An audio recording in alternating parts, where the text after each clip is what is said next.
اسی جنگل میں بطخ اور طوطا رہا کرتے تھے۔ ان کی آپس میں بہت دوستی تھی۔ پورے جنگل کے جانور ان کی دوستی کو رشک کی نگاہ سے دیکھتے تھے۔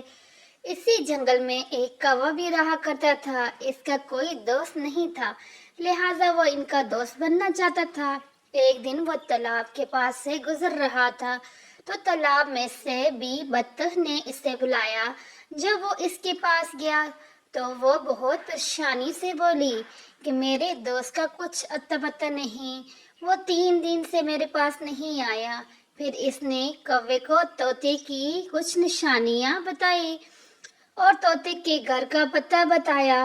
کوے نے اڑان بھری اور کچھ دیر میں طوطے کے گھر یعنی امرود کے پیڑ پر پہنچ گیا۔ جب وہ گھونسلے میں داخل ہوا تو اس نے طوطے کو زخمی پایا۔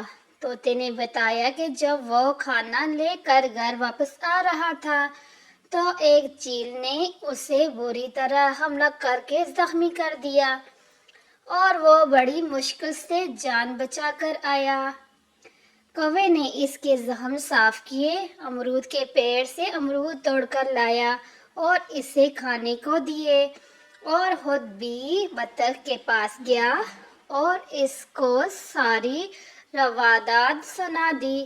دن میں طوطے کے زخم ٹھیک ہو گئے۔ اسی دوران کوے نے اس کا بھرپور خیال رکھا اور بھی بطخ کو اس کی خیریت کی اطلاع پہنچاتا رہا۔ جب طوطا بالکل ٹھیک ہو گیا تو بھی بطخ اور طوطے نے کوے کا شکریہ ادا کیا اور اس سے دوستی کر لی، کیونکہ کوا بھی چاہتا تھا کہ اس کا بھی کوئی دوست ہو۔ اس طرح سے دوست مل گئے، کوا اور طوطا۔